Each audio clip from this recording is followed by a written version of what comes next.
My sister was a single mom to my niece Ellie for 8 years. Then she met her husband Rich, and very quickly she ended up pregnant. Ellie really didn't know Rich at all by that point, and she wasn't thrilled. My sister was of the opinion that Ellie would come around in time. After baby Liam was born, my sister set up these cute photo shoots for Ellie and Liam, and she involved Ellie in the pregnancy, which was something Ellie resisted doing. But my sister basically gave her no choice. When Liam was 1, my sister found out that Ellie and her BFF Hazel were talking about the new half-siblings in their lives. Hazel's half-sister was born a couple of months before Liam was, and neither their half-siblings were real siblings. My sister heard Hazel and Ellie say they didn't love or care about their half-siblings, their stepdads, and how they didn't have a real family anymore. Hazel claimed her mom replaced her dad and that she would never want the replacement family. Ellie told Hazel she missed it being just her and her mom, and she never wanted a dad like her mom seemed to think. She also said Liam was just a baby. She didn't get all affectionate and protective like most of the family said she would. She said if Rich took Liam and left for good, she would be kinda glad. My sister contacted Hazel's mom and stepdad, and she told them Hazel was no longer welcome in our house. When Ellie didn't change toward Liam afterward, she told her she could no longer see Hazel anymore, and their friendship was over. My sister told me about it at the time, and I asked her how she was planning to do that, and wouldn't therapy be better? She said they just feed off each other too much. She went to their school to try and get them separated, but the school refused. She wanted me to pay for Ellie to go to a private school to get her away from Hazel. But I said no. Now Ellie is 15, and surprising few, except for my sister and Rich, a small bit, Ellie and Hazel are still friends at school and have never lost contact. Apparently, neither girl feels very different either. Ellie now has a new half-sister, Olivia, and Hazel has 2 half-brothers. My sister lost her shoot when she found out, and when she confronted Ellie, she was told by Ellie that Hazel is the most important person to her anymore, and she would never give her up for them. My sister grounded Ellie and has tried to make her want to stay away from Hazel, but it doesn't work. My sister has brought this up a few times since finding out, and the other day she accused me of not ever appearing, surprised that Ellie disobeyed her.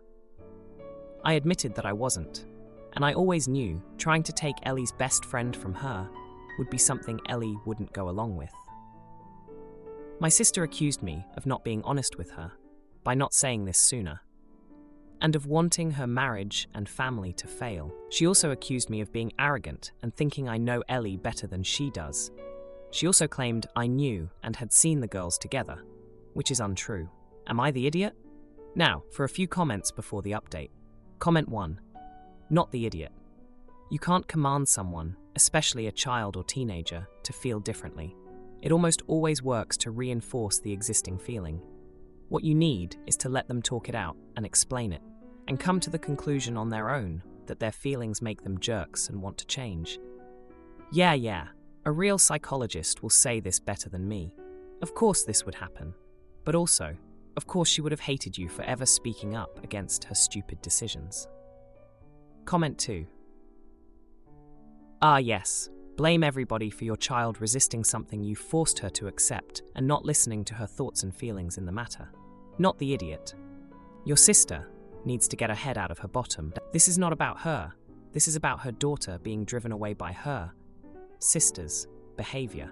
If she keeps this up, she will damage her relationship with Ellie permanently. Now for the update.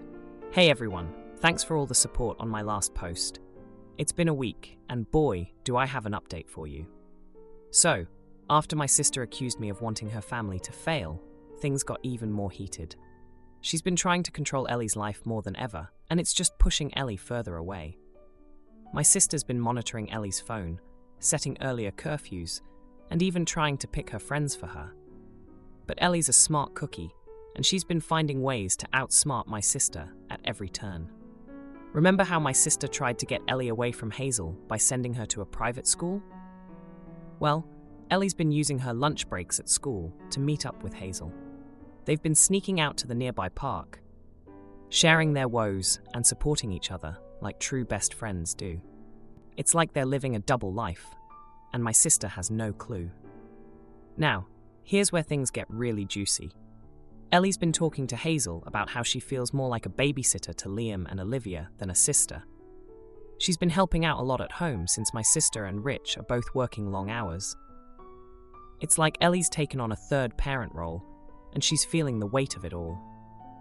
But the real shocker came when my sister found a note in Ellie's room. It was from Hazel, talking about a plan to run away together once they turned 18. My sister lost it.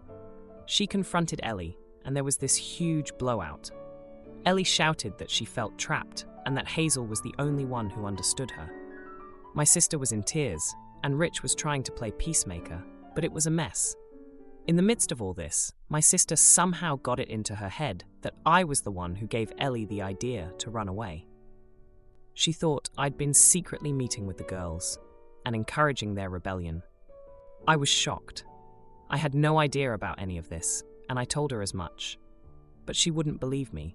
She said I was the only one who knew how Ellie felt and that I must have been the one to plant the seed. Now, let's rewind a bit to when Ellie was younger. She always had this adventurous spirit, this dream of traveling and seeing the world. It was something she and I talked about a lot. We'd look at maps, and she'd point to all the places she wanted to go. I guess my sister remembered those conversations and thought I was still influencing Ellie's decisions. But here's the thing. I haven't had those kinds of talks with Ellie in years. Sure, I knew she was unhappy, but I never suggested she run away. That's just not something I would do. I care about Ellie's well-being, and I wouldn't want her to make such a drastic decision without thinking it through. So, after a lot of arguing and explaining, my sister finally understood that I wasn't behind Ellie's plan. It was a misunderstanding, but it showed just how much my sister is struggling to connect with Ellie. She's so wrapped up in her own fears that she's seeing conspiracies where there are none. Ellie's still grounded, and my sister is trying to rebuild their relationship. But it's going to take time. Ellie's trust has been broken, and she's not going to open up overnight. It's a tough situation, and I'm just trying to be there for both of them as much as I can. As for Hazel, she's still in the picture, and I don't see that changing anytime soon. Those two are thick as thieves, and I think my sister is slowly realizing that she can't force Ellie to feel a certain way about her family. She's going to have to find a new approach if she wants to keep Ellie close. My husband can't work due to illness, so I let our divorced friend stay rent-free. But nosy neighbor spreads filthy lies, and now my marriage is on the rocks with therapy as our last hope. So for context, I'm a 41-year-old female. I'm married to a wonderful husband for 20 years, and we're still madly in love. Due to mental illness, my husband can't work, so I'm the breadwinner in our family. This works well. I have a high-paying job, don't have overtime, and mostly work from home. My husband is our homemaker, and seriously, he's great at it. Last year, I was able to buy us a new house with a big garden. We do have a high fence around our property, so looking into our house isn't easy. You'd have to stand on your toes to peek over the fence. One of our neighbors, let's call her B, is incredibly nosy. When we moved in, she was the first to show up, not to help, but to gossip about other neighbors and warn us to not trust them too much, and things like that. 2 months ago, my husband's best friend lost his job together with his wife, who thought a jobless man who can't provide doesn't deserve her. The poor guy struggled extremely with bills, divorce, and an upcoming depression. So my husband and I decided to get him out of this situation. We do have a spare bedroom that we wanted to turn into a gym room, but the room is still empty. So we offered this room to our friend, didn't ask for rent or any contribution, just to help him be able to breathe again and focus on the future without having to worry about rent, bills, etc. The divorce is nasty enough, the poor guy doesn't need more stress. It works out really well. He's a very nice guy, doesn't demand things from us, he's just happy to have a safe space to heal and get back on his feet. We do things together, but he also stays happily in his room when my husband and I want to be alone. Now, when I was grocery shopping a few days ago, I met some neighbors who gave me weird looks, which confused me. Since I'm not the type to just brush things off, I stopped and asked what the problem is. Turns out, B had been snooping around our house and spread nasty rumors in the neighborhood. That I lived together with two men, that the men in my house change. She even called it openly a whorehouse, since she rarely sees me go to work, and my husband never goes to work. She spread in the neighborhood that I must earn my money on my back, otherwise I couldn't afford such a nice house. I was livid and told my neighbors on the spot what's really the case, and then I left too worked up to focus on groceries. Now in the parking lot, I saw B. In my fury and rage, I stormed up to her and started screaming at her.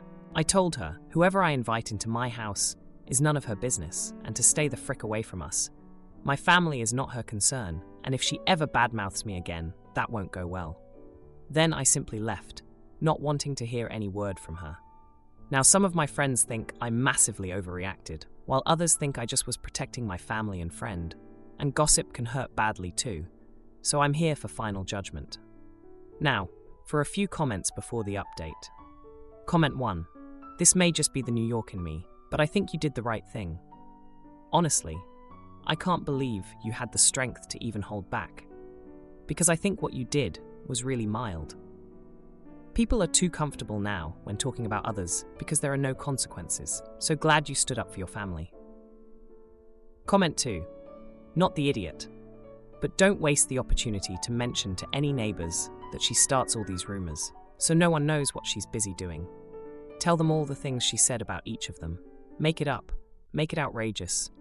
Turn her into the pariah. Now for the update.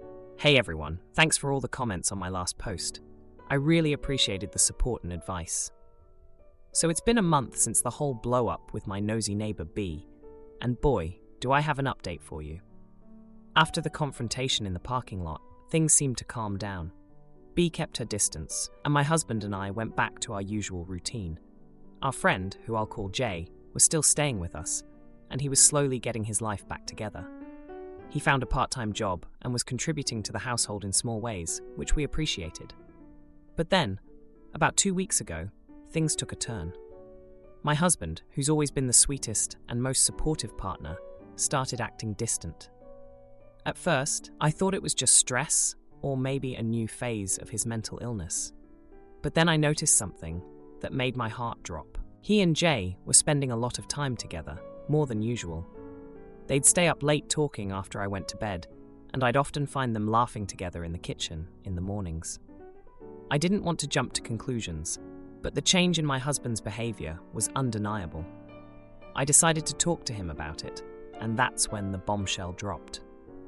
He confessed that he had developed feelings for Jay.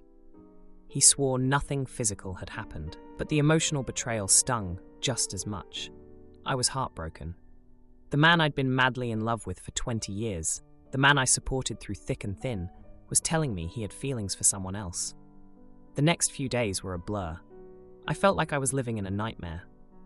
Jay, realizing the chaos he had unintentionally caused, decided to move out. He apologized profusely, saying he never meant for any of this to happen. He packed his things and left, leaving me and my husband to sort through the wreckage of our relationship. My husband was remorseful.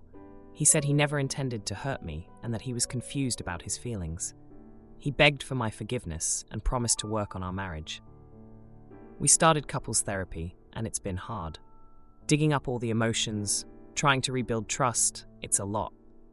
But the drama didn't end there. Remember B, the nosy neighbor? Well, she somehow caught wind of the tension between my husband and me.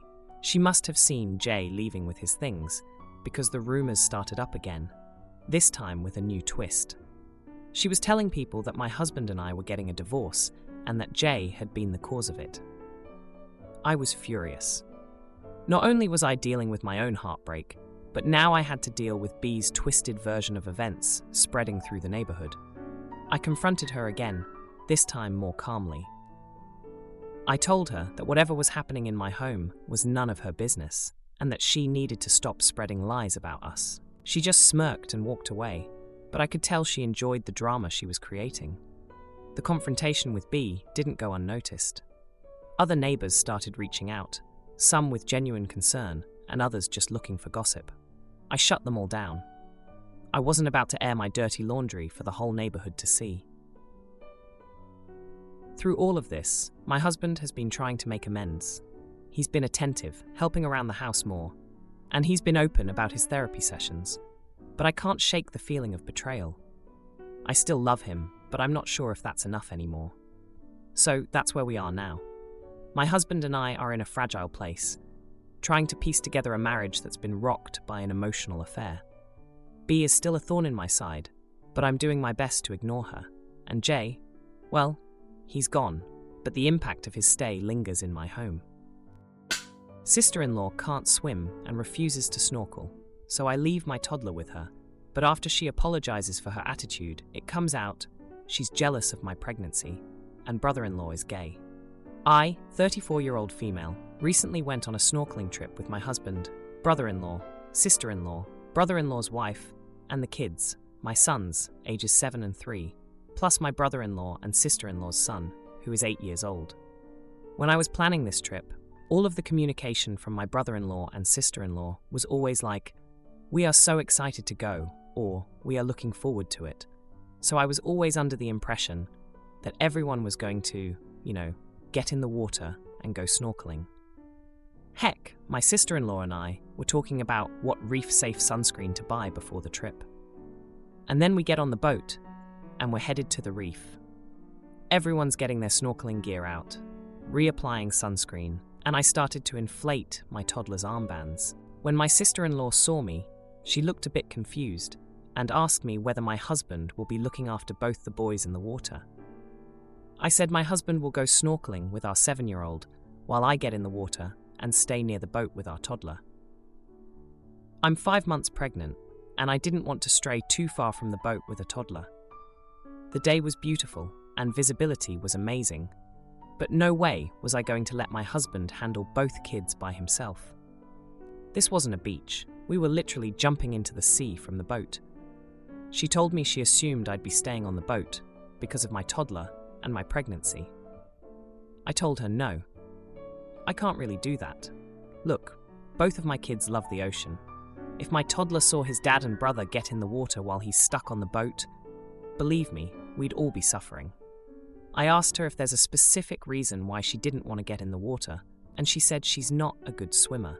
She then asked me whether I'd be okay with my 7-year-old going with my brother-in-law while my husband took our toddler. I said no because I wanted at least one adult per child. I told her she could put on a life jacket and join me in the water, but she said no. She then asked me to stay with her because she didn't want to be alone. She wasn't actually alone. The captain was on the boat, but I guess she didn't want to be alone with a stranger. I didn't stay on the boat. She only gave me one-word answers on the way back home, but I got a message 2 days ago. She basically said that she was wrong to assume that I would stay on the boat, but she thought I would stay as a good host. I told her I'm sorry she felt that way. She called me a butt that can't even properly apologize. I promptly cut that off and let my husband deal with it. My sister-in-law has called me multiple times since, but I haven't answered. My brother-in-law is unhappy that I'm ignoring her and told my husband to make me talk to her. Now, for a few comments before the update. Comment 1. Not the idiot. If she needs someone on the boat, she should have called her own husband back in. Was he aware she was planning to stay on the boat? Did brother-in-law know she wasn't going to swim and also just assume you'd babysit her? And he has the gall to be annoyed with you? ETA, your sister-in-law sounds like a child who can't stay on her own for a bit. I mean, come on. Comment 2. She told me she assumed I'd be staying on the boat because of my toddler and my pregnancy. When you assume, you make a butt out of you and me. Abe Lincoln, probably. She thought I would stay as a good host. You didn't host anything. Not the idiot 4. Your husband needs to deal with her and the demanding brother-in-law. Not your circus, not your monkeys. Now, for the update. A lot has happened since my last post about the snorkeling trip. Things have taken some unexpected turns, and I'm still trying to wrap my head around it all. After the whole snorkeling debacle, my sister-in-law's attitude towards me went from cold to downright icy. She started dropping passive-aggressive comments whenever we met, and it was clear she was still holding a grudge. My husband tried to mediate, but it was like talking to a brick wall. She was convinced I had wronged her, and nothing could change her mind. Then, out of the blue, my brother-in-law came over to our house one evening, looking more serious than I'd ever seen him. He confessed that he and my sister-in-law were having marital problems and that the snorkeling trip was supposed to be a chance for them to reconnect. He admitted that they hadn't been communicating well for months and the tension had been building up. The trip, which was supposed to be a fun family outing, had become a breaking point for them. I was shocked. They had always seemed like the perfect couple, always laughing and joking together. But as my brother-in-law opened up, I learned that they had been putting on a facade. They were struggling with infertility, which had put a massive strain on their relationship. My sister-in-law had become increasingly jealous of my pregnancy, and seeing me with my kids was a painful reminder of what she couldn't have. The revelation hit me hard. I had been so caught up in my own life that I hadn't noticed the signs of their distress. Guilt washed over me for not being more understanding. I offered my support, but my brother-in-law just shook his head and said they needed to work through things on their own. A few days later, my sister-in-law called me, and this time, I answered. She was crying, apologizing for her behavior, and explaining how hard it had been for her to be around me and my growing family. She confessed that she had been unfair to me, and that her own insecurities had gotten the best of her. We had a long emotional conversation, and I could tell she was genuinely remorseful. I forgave her, and we agreed to start fresh. It felt like a weight had been lifted off my shoulders, and for a moment, it seemed like things were going to be okay. But life had another curveball to throw. Just when my sister-in-law and I were rebuilding our relationship, my brother-in-law dropped another bombshell. He had been seeing a therapist to deal with their marital issues, and through the sessions, he realized that he was gay. He had been struggling with his identity for years and had finally come to terms with it. The news sent shockwaves through the family. My sister-in-law was devastated, feeling like their entire marriage had been a lie. My husband was stunned, not knowing how to support his brother through such a monumental change, and I was caught in the middle, trying to be there for both of them while dealing with my own mix of emotions. The next few weeks were a blur of tears, arguments, and heart-to-heart talks. My brother-in-law moved out, and my sister-in-law started therapy to cope with the end of her marriage. It was a painful time for everyone, but there was also a sense of relief as secrets were brought into the light. As for me, I was left with a bittersweet feeling. I was happy that my brother-in-law could finally be true to himself, but I was heartbroken for my sister-in-law, who had to watch her marriage crumble. And through it all, I couldn't help but feel a sense of loss for the close-knit family we once were. Now, we're all trying to find our way forward. My sister-in-law and I have grown closer, supporting each other through this tumultuous time. My brother-in-law is exploring his new life with a mix of fear and excitement, and my husband and I are doing our best to keep our family together, even as the dynamics shift around us. If you like this video, you'll probably like these too. Also, while you're here, please consider subscribing. It's your support that keeps this channel alive and allows me to make better and longer videos. Have a great day.